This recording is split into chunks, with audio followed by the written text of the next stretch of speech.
Okay, so to begin describing everything, we're going to begin with flowing capacity utilizing our arbitrary vertices U and V. So there's a really basic graph showing on your screen right now. And we're going to start off with just how do we represent the flowing capacity in terms of what is the notation we can use. So what we usually do is we either write how much the flow is and then the capacity like this, which is kind of like how you write your marks, like say you have 38 out of 40.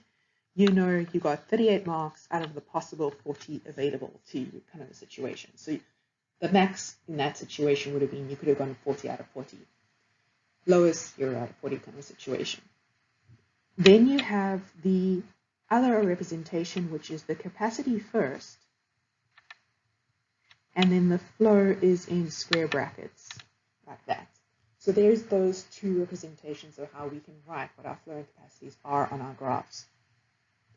I'm going to favor this one because, you know, it's slightly more familiar to you in the context that you're familiar with. And then what we're going to do now is we're just going to discuss, you know, what is the flow and what is the capacity. By utilizing the marks example, I think you kind of get it in that regard. So we're going to work, you know, with that.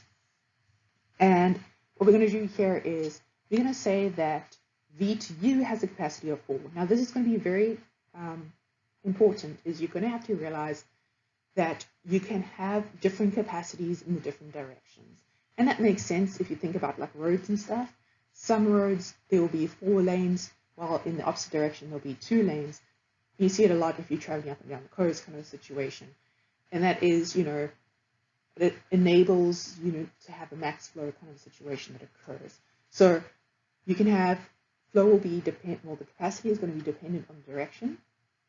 So yeah, you have your, you know, V to U, we have a capacity of 4. We can either write it like that, or we can write it like that, and then we're going to have some flow occurring with it. We'll have a separate one then for U to V, so in that direction. And again, let's have this one as 2, or we can write it as 2 and then your square brackets for your flow. Now, the flow can obviously, you know, when you put it in there, we can choose whatever we want in this example, but there will be specific amounts of flow available to us. So let's say that there's 2 there, and that's how you'll finish off that side. And let's have 0 there. So currently, from V to U, we are utilizing 2 from our capacity of 4 kind of a situation. Now we know we don't always draw graphs, so how do we represent this mathematically without the graphs? Well, we have the capacity of V to U is equal to 4. And the flow of V to U is equal to 2. And we can do the same thing for the other direction. We can say the capacity of U to V is equal to 2. And the flow of U to V is equal to 0 in this case. Okay, so the flow is just telling you how much you are utilizing. Your capacity is how much you can utilize in that direction kind of a situation. And then you're going to have your representation of it. We use the small c and the small f. It is ordered pairs when you look at it. You can see it there with the ordered pair kind of situation, being very specific to, you know, our case. And again, when we do it on our graphs, we have it either in that form or in that form. Next up, we're going to go on to the residual capacity. Okay, so I partially lied because to get to residual capacity, you have to discuss the flows a little bit further. So to discuss the flows a little bit further, we need to consider a situation where, you know, we have that flow V to U, right? And it's going in that direction. But say we want to, you know, write it in terms of U and V. Because, you know, it kind of makes sense. You have that, you know, that UV vertice, you have flows occurring everywhere. Can't you write them in terms of each other kind of situation? And you kind of can, because if you look at this and you say, okay, well, I have a flow from V to U. All that is basically saying is that if I had or investigated U and V, particularly if it's along the same edge, well, definitely because it's on the same edge, and that's the positive direction there. So that's positive. Can't I represent the flow of V to U as just negative, going in the opposite direction? So basically, you have your ordered pairs. So you say, okay, my flow from U to V, we know that the positive direction, so the positive flow is from U to V, which means we can incorporate the flow from V to U into there by basically saying, hey, that's actually, well, let's not write it there, that this is actually negative UV kind of situation, and this is your negative, and we're just switching these around, VU. So we have that case of the flow of U to V can be written in terms of the flow of V to U. It's just the negative version of it. It's the backward flow. So the backwards gives you that negative amount. So I said this quite, back and forth kind of a situation. So let's do this one more time. We have something called, and it's called skew symmetry, by the way. So skew symmetry discusses the fact that we can represent the flow in the opposite direction to, what we're looking at. So if you're looking at U to V, we can talk about the VU flow in terms of the UV by just saying, hey, it's in the opposite direction, that one's negative. Then we have the concept of the net flow happening from U to V. So we have this net flow, and this net flow from U to V, so let's U to V there, let's just write that in, is the flow from U to V, which makes sense, it's the normal flow from U to V, minus the flow V to U. So we have the net flow occurring from U to V is FUV, which makes sense, minus the backward flow. So that's how much is actually, the net of it. And this is going to be utilized in our residual capacity, because our residual capacity is going to tell us, well, how much is left over, how much capacity is left over from the flow, the flow available kind of situation. So it's going to utilize the net flow, and it's going to be like, okay, how much capacity is left over after we consider the net flow? So that's what's going to happen in regards to this. So this is an important concept to understand, that you can describe your flow in the one direction in terms of the other one is just negative amount. You're just subtracting it from that flow amount. And that means you have a net flow, and your net flow is a combination of both of them, where it's the one in the direction that we are actually supposed to be in, minus the one in the opposite direction, the backflow. Okay, I just want to go through this in another way, hopefully to get you to understand if you haven't actually understood what's going on here. Think of it as a case of, remember the whole idea is you're trying to end up with a maximization kind of situation. And say you have, a situation where you have two in that direction, but one in that direction. Why would you actually want to have that when you think about it, you're trying to eventually get a max kind of situation? That one is canceling out a one over here. So what you actually have, what's actually happening, is you have one flow occurring like that. So that's the thing where the net flow is going to happen. It is going to consider that case. So it's going to consider, your back and your forth. And it's just going to tell you, hey, what's the end outcome, without considering those tiny, finer details where we're going two in the, in the right direction, one in the left direction. Well, technically that is just one in the right direction. So net flow just discusses that end result, what you're seeing at the end, because you have that canceling out kind of a situation. So the skew symmetry allows us to write it like that. The skew symmetry is the stuff over here, basically, where we can, just write it as the negative situation to bring it in. And then that net flow is telling us, just the outcomes. We don't care about the final details. What are just the outcomes of it? Okay, so now we know the concept of the net flow. That's going to be utilized in our definition for residual capacity. So the residual capacity is basically the leftover flow available for you to play with. So your residual capacity, first of all, is different to your normal capacity, because remember, your capacity is just the capacity of the actual thing. Your residual capacity is, well, what is the leftover flow available for you to play with, basically? Overflow available. And the reason why you want this is because remember, you're going to need to know how much you can push through. Because again, your whole idea is you're going to want to maximize the situation. So you're going to want to know how much do you have to play with so that you can, improve your system. So it has firstly different notation. So it will be represented as CF and then your ordered pair of vertices. So UV, or you can have your CF VU. And what you're going to do is it's basically going to be your capacity, your CUV, again, ordered situations. In this case, it will be VU, minus the net flow. Okay, so you're going to have to consider that. So it's going to have your skew symmetry involved in it and everything regarding that. So when we talk about this, we're actually referring to the net flow when we say this FUV.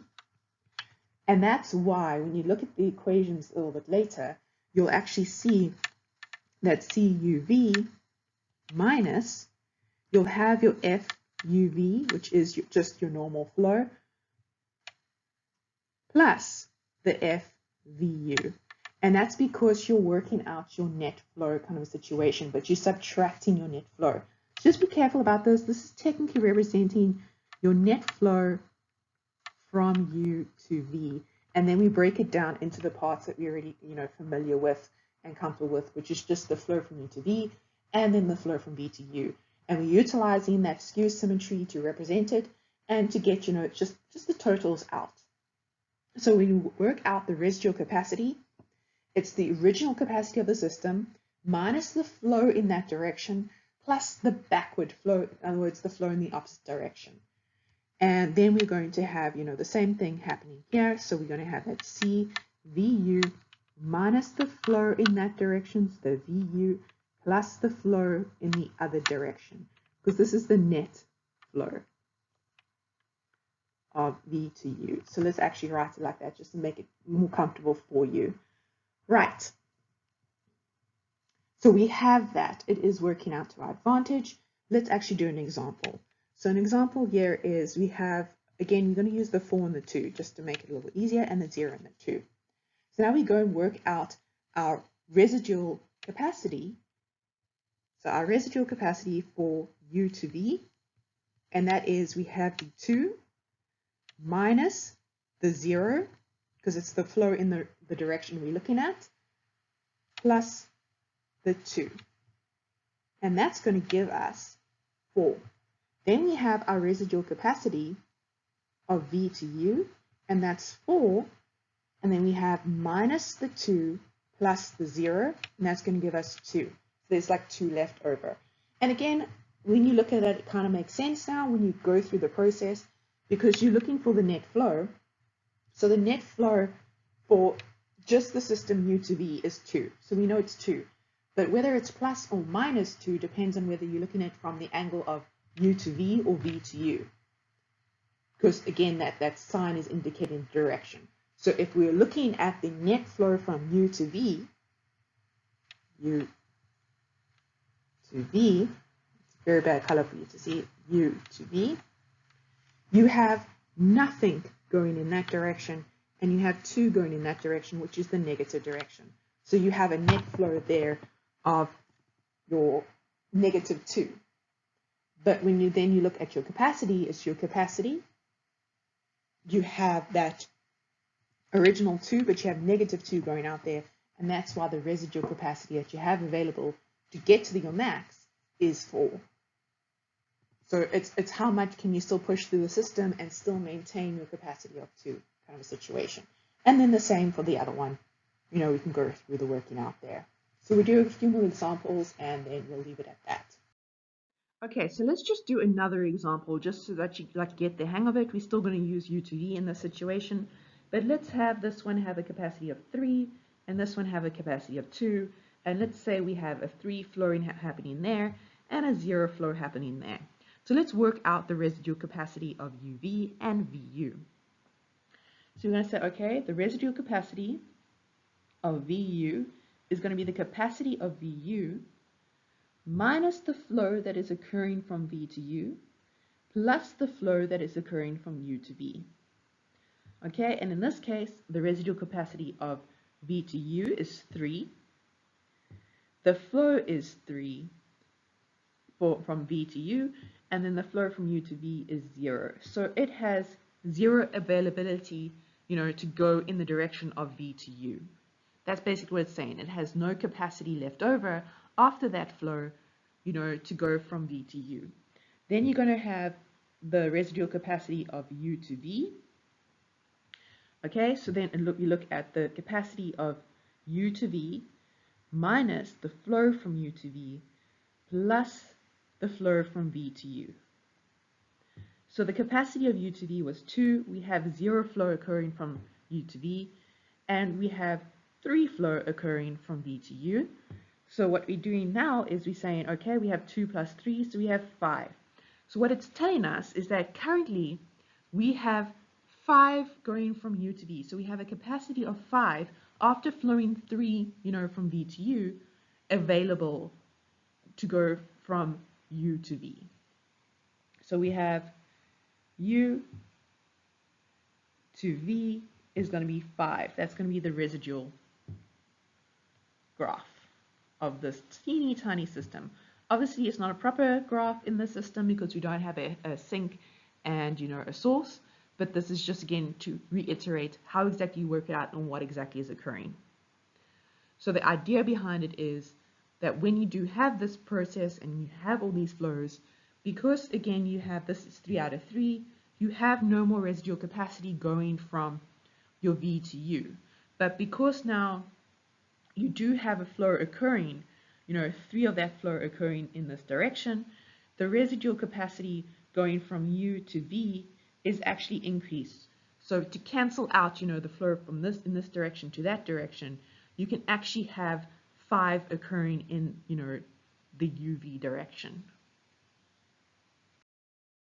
Okay, so we're going to do one last example, and again, the idea is just to get you familiar with the idea of what your flows and your capacities look like and what your residual capacity does and what exactly it is helping you out with, and that it takes into account your old capacities and the current flows that is running on the system to update the capacities of your different edges. So for this example, we're going to choose this one as 5 and this one is 3. We're going to have this one as 0 and this one is 4. Now you would have noticed that most of my examples, I have one of them being a 0 flow, and that just comes down to eventually we're going to create paths on our system, and we're going to investigate a singular path where we're going to push flow through it and then update our residual graph. And then we're going to, investigate the residual graph for a new path. So we do it like path by path by path. And generally when you have a path, you're not exactly going to, go from V to U, U to V unnecessarily, particularly when you're pushing flows, because your point is to get from S to T. So you don't want to have like cycles occurring, you want to actually just get there. So it's acyclic paths that you're looking at, which again makes sense overall by your definition of your path. Okay, so again, let's just get back to this example. We have our V and our U and our capacities and our flows, so let's work out our residual capacities. So our residual capacity of V to U is equal to the capacity of V to U minus the flow of V to U plus the flow of U to V. And that's going to give you your capacity of V to U is 3. Your flow of V to U is 0 plus your 4, which gives you a residual capacity of 7. Now let's work out the residual capacity of U to V. That's going to be our capacity of U to V minus our flow of U to V plus our flow of V to U. So that's going to give 4. Well, no, that's not 4. That's 5. The capacity there is 5 minus 4 plus 0, which gives us a residual capacity of 1. So the new residual graph in this situation is you have your U, you have your V, you have from V to U a capacity of 7, and from U to V a capacity of 1. How exactly is that working? Is if you go back again to investigating the whole process, think of it like this. You go from U and you go into V. You're pushing 4 through. So you're having in the one direction, you have 4 going like that. Now, your capacity over here was originally 3, but the fact that you had 4 going in this direction means that, to even it out, to have that, where you have that 0 kind of situation occurring, you could have added 3 to it, and that's actually where the 7 is coming from in that situation. Then you have, again, the whole idea of, for the residual capacity of your U to V, you already have 4 going in this direction. You allowed actually 1 more. You have nothing going down to aid you to push through more in the side. So you only have the leftovers there, that 1. So hopefully that helps you just visualize what exactly is happening and how it's taking into account your different, behavior patterns and what's available and what's not available. So in this situation with the 7, you had that capacity of 3. So you had 3 available. You didn't use any of it.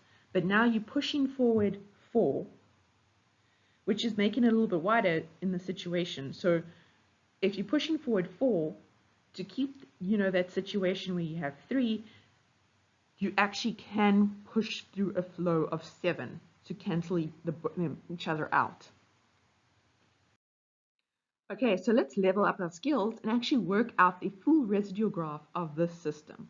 So this system actually says there's a path here where we're pushing through a flow of 2 from here to here to here to here. So that's like, it says, okay, we have a path, the path is pushing through a flow of 2, and that's where all these 2s are coming from, and everywhere else, you're having your 0s.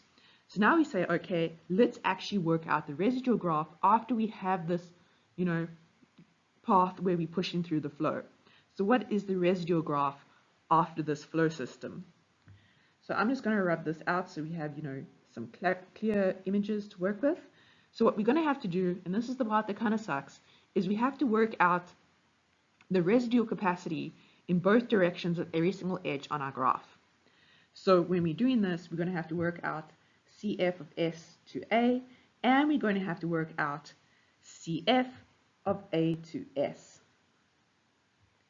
Okay, so let's go ahead and start that pretty long process. So we're going to say, okay, CF of S to A is equal to, so remember that's the residual capacity after the flow of edge SA is equal to the capacity of SA, edge SA, minus the flow from S to A, plus the flow from A to S.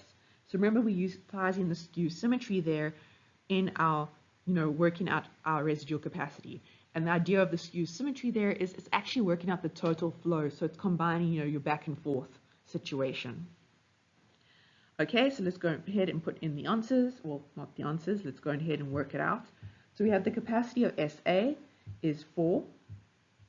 The flow is 0. And the flow backwards is also 0. So we have a capacity of 4. So what we currently have on our new graph, so we're going to have a new residual graph. And we're just going to draw it here in the corner. So I'm just going to put in the vertices along. So we have B, we have D, we have C, and we have T. We now know we have from S to A, an edge which clearly doesn't look very neat right now. You get the idea, it's supposed to be a straight line of 4. Okay, so this is our updated, this is going to be our residual graph. Now we're going to continue and we're going to work out, our residual capacity of A to S. If you go work that out, again, it's the capacity of A to S minus the flow from A to S plus the flow from S to A. So that is going to give you a 0 minus a 0 plus a 0. So we don't include that on the graph. But one thing to note is obviously we consider, and this is actually how we set up our network flow structure, we consider that if it doesn't have an edge going in that direction, it has a capacity of 0. So that actually works out here as well. We don't add in this edge because it has a capacity of 0. Okay, so we're going to do the next one. So we've done S and A. So we've done, in both directions for that. So let's go and investigate the capacity or the residual capacity of SB. and that is going to be your capacity of SV minus your flow from S to B plus your flow from B to S. So we go work that out. Our capacity is 2, our flow is 2, and we have a 0 flow going in the opposite direction. So we end up having a capacity now there of 0, and that makes sense. The flow has already actually gone through, so it's taken the entire capacity, for that edge. So the residual capacity should be 0, because the residual capacity is telling us, hey, what's left over going in that direction? Right, so then we're going to look at the residual capacity of B to S. So we're going to have the capacity of B to S minus the flow from B to S plus the flow from B to S. S to B, sorry. S to B. Right, so we're going to have the capacity is 0 there. The flow from B to S is 0, but the flow from S to B is 2. So we have a capacity of 2. What that's saying is, hey, what if we actually did mess up our flows? So we currently have a flow going in there in this direction. If we actually did mess up our pathways with that, we are now going to create a pathway that is going in the opposite direction. So it is saying that we could basically backstep in our process while looking at, the new system. So it's going to give us an option of erasing what we've done. And again, this is what the residual flows do. So we now have a residual flow from B to S of 2. Okay. Next up, we're running out of space, so let me just clean it a bit. Right, so let's continue and let's find the residual capacity of A to C. So we're going to have the capacity of A to C minus the flow from A to C plus the flow from C to A, and that is going to give us 3 minus 0 plus 0, which is going to give us 3. So we're going to put on our graph 3. Okay, now we're going to work out the residual capacity in the opposite direction. So we're going to have the capacity of C to A minus the flow of C to A plus the flow of A to C. And in this case, it's going to be 0 minus 0 plus 0, which is equal to 0. So we don't have to put that on the graph. Next up, let's look at the residual capacity of B to D, which is your capacity of B to D minus your flow of B to D plus your flow of D to B. And that is going to give you your 3 minus your 0 plus your 0, which is going to give you a 3. So we're going to add that to our graph. So if we add that to our graph, we have a 3 sitting over there. So let's also work out the residual capacity in the opposite direction of D to B. And again, it's the capacity of D to B minus the flow of D to B plus the flow of B to D, which is going to be 0 minus 0 plus 0, which is 0. Okay, once again, I'm running out of space, so give me a second to clean the screen, and we're going to continue. We're going to then do for C to B, then D to T, and then C to T. Okay, so let's find our residual capacity of C to B. It's our capacity of C to B minus our flow from C to B plus our flow from B to C. That's going to be our capacity from C to B is 1. We have a 0 flow occurring from C to B, but we have 2 flow occurring here from B to C, so we have plus 2, and that is going to give us a capacity of 3. So we're sitting with, from C to B, we have 3.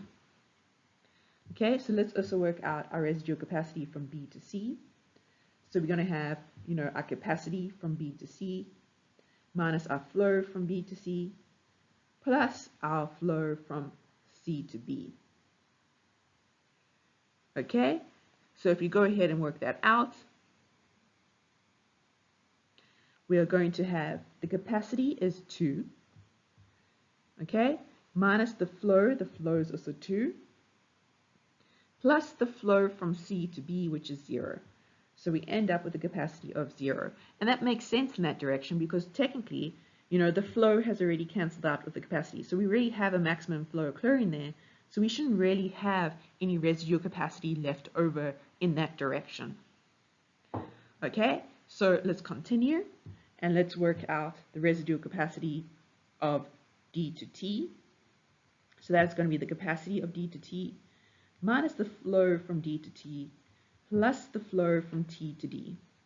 And that's going to give you your capacity is 4, your flow is 0, and your flow in the opposite direction is also 0, so you still have that 4 capacity left over. And again, that should make sense to you. Like if you have no flow happening there, the leftover capacity will be the original capacity. So we have that 4 there. Okay, and then we're just going to work out the residual capacity of C to T. And notice I have actually not worked out in the opposite direction. I am aware that it should be equal to 0, but just in case you are going to do it, but I just want to first work out C to T. So you have your capacity of C to T minus your flow of C to T plus your flow of T to C. That's going to be 2 minus your 2 plus your flow in the opposite direction, 0, which is going to give you a capacity of 0 there. Then we're going to work out our capacity of T to C is going to give you a capacity of T to C minus your flow of T to C plus your flow of C to T. Your capacity of T to C is 0, your flow from T to C is 0, but you have a flow of 2 happening there, which means you do have a capacity of 2 in the opposite direction. So you have this thing happening here. And that again makes sense that from your residual capacity from C to T should be 0 because your flow is taking up your entire capacity. However, because you have a flow going in that direction, your capacity going in the direction back, in other words, where you have the net flow is going to cancel it out, would be 2. So that's where that 2 is coming from. Again, that's actually why I know that my capacity, and in this case of your D and your T, I know the one coming in the other direction should be 0 because there's no flow happening. So there's no capacity and there's no flow, so it should have remained at 0 there. But let's just do it as an in case kind of a check. You have your T and your D, you have your capacity at TD minus your flow at TD plus your flow at dt, and that gives you 0 minus 0 plus 0, which is equal to 0. Okay, so now we have our residual graph. So our residual graph is the graph, over here in red. And what's going to happen is when we get to the, when we do the forward fulcrum algorithm, is we then utilize this graph to look for a new path because it's incorporating the current flow that we have available to it by utilizing those residual capacities. So when we push another path through with flow, we are then, going to eventually, hopefully, we'll keep on creating residual graphs right after we push the flow paths.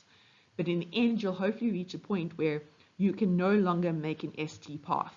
And the moment you can no longer make an ST path, you have found your max flow.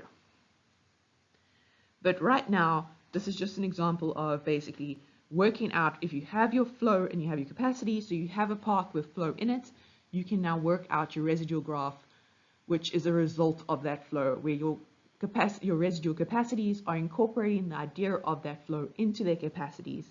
So when you end up utilizing this graph in the next, iteration, it will incorporate your original capacities. So you're never going to break the original rules of the flow in regards to this problem and this algorithm.